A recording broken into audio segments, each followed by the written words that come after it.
Hello everyone and welcome to our channel. मैं हूं CS Parshvi Parekh और आज हम ऐसी एग्जाम स्ट्रैटेजीज के बारे में डिस्कस करने वाले हैं जो आपको एग्जाम के पहले, एग्जाम में और एग्जाम के बाद भी काम आएगी।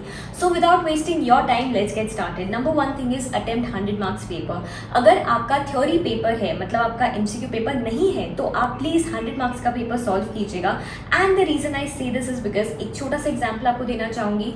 हमारा एक पेपर था और उसके अंदर सब कुछ आउट ऑफ सिलेबस ही पूछा गया था। अब मुझे कुछ आता नहीं था तो मैंने तो कुछ भी अटेम्प्ट नहीं किया, लेकिन मेरा और एक फ्रेंड था और उसको भी कुछ नहीं आता था। ठीक है, उसको भी बिल्कुल भी कुछ भी नहीं आता था, लेकिन फिर भी उसने अटेम्प्ट किया और कुछ भी फेंका, बस फेंका फेंका फेंका, लेकिन फिर भी वो पास हो गया वो सब्जेक्ट में और मैं फेल हो गई थी। तो you can know the difference.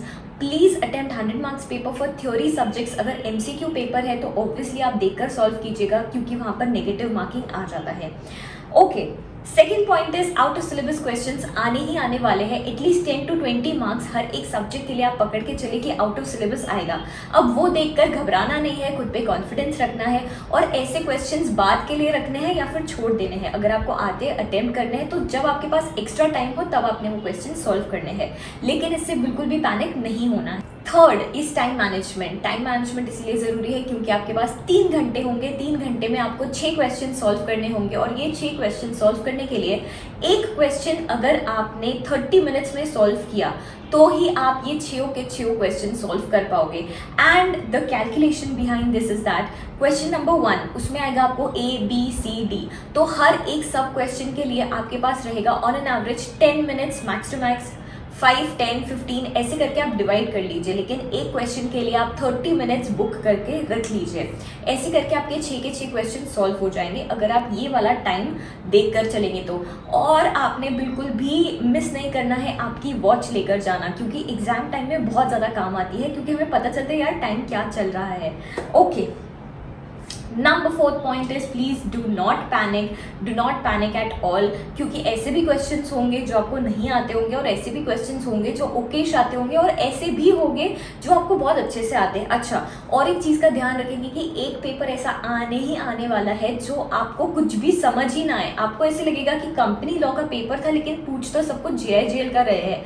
तो ऐसा एक गूगली पेपर, पूरा का पूरा ऐसा एक डिफिकल्ट पेपर आने वाला है, तो उसके लिए प्रिपेयर्ड रहिए। पैनिक मत कीजिएगा, जितना आपको आता है उतना अच्छे से सॉल्व कर आइए। 5th है क्वेश्चन सिलेक्शन। अगर ऐसा कोई क्वेश्चन है जो आपको बहुत अच्छे से आता है तो उसमें भय नहीं जाना है, भावनाओं में भय नहीं जाना है।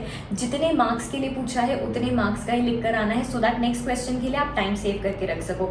इसके साथ साथ अगर 2 क्वेश्चन ऐसे हैं जो दोनों भी आपको ठीक ठाक ही आते हैं, तो उसमें से ऐसा क्वेश्चन आप सिलेक्ट कीजिए कि जिसके 1-2 आंसर्स आप लिख सके। जैसे क्वेश्चन नंबर 2 और 2A, ऐसे आपको 2 क्वेश्चंस दिए हैं।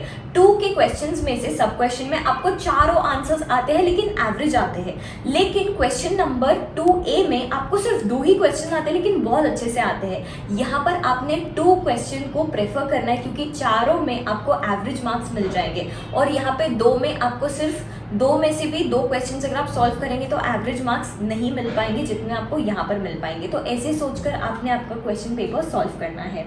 All right, number 6 is exam rules. Exam rules आपको वो जो सप्लीमेंट दी जाती है ना आंसर शीट, उसके लेफ्ट हैंड साइड में सारे एग्जाम रूल्स लिखे होते हैं कि या तो ब्लू या तो ब्लैक बॉल पेन ही यूज़ कीजिए। जब आपको लगे कि अंडरलाइन करना है तभी कीजिए। फिर ऊपर जब लिखा होता है answer to question number this, वहाँ पर ही क्वेश्चन नंबर लिखिए और फिर एक क्वेश्चन एक फ्रेश पेज से स्टार्ट कीजिए। ये सारे रूल्स आपको फॉलो करने हैं। Yes, and next point is don't compare, don't discuss. Please जब आपका पेपर हो जाए तो आपके फ्रेंड के साथ, आपके बाजू वाले के साथ, आपके पीछे वाले के साथ डिस्कस करने की कोई ज़रूरत नहीं है, स्पेशली कॉल कर करके जो हम बात करते हैं। या फिर सबसे इंपॉर्टेंट चीज़, जब पेपर हो जाता है उसके बाद जब हम घर जाते हैं और क्वेश्चन खोल कर देखते हैं और फिर पूरा बुक ऐसा गो थ्रू करते हैं कि अच्छा इसका तो हमने ये लिखा था, इसका तो हमने वो लिखा था, ऐसा बिल्कुल मत कीजिएगा। 7 दिन बाद जब आपके सारे पेपर्स हो जाएंगे तब भले ही आप ऐसे सोच लीजिए कि चलो सारे पेपर्स देखता हूँ, लेकिन अभी आपका टाइम इस चीज़ के लिए वेस्ट मत कीजिएगा, भले ही आपका पेपर अच्छा ना गया हो फिर भी। ठीक है, okay. And the last point is target for exemption. At least एक ग्रुप में से एक सब्जेक्ट तो भी ऐसा होना ही होना चाहिए जहाँ पर आप एग्जामिनेशन स्कोर करो, सो दैट आपका एवरेज और एग्रीगेट बन सके।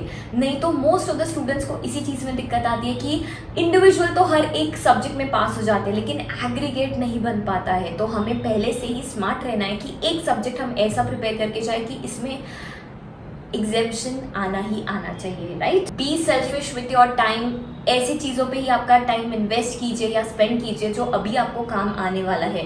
नींद जितनी आपको लगती है उतनी कीजिए। ऐसा ज़रूरी नहीं है कि हर एक पर्सन को, हर एक स्टूडेंट को सिर्फ 2 घंटे 1 घंटे ऐसे ही सोना है। आपके हिसाब से सोइए, फ्रेश रहिए और हाँ, please eat healthy. All right guys, all the very best. I just hope कि आप सभी लोग पास हो जाए। आई जस्ट होप कि आपके पेपर्स बहुत अच्छे जाए। अगर आपको कोई भी क्वेश्चन है, कोई भी डाउट है स्टडी रिलेटेड, तो please do let me know in the comment box below. All right, all the very best, bye bye, take care, आओ जाओ।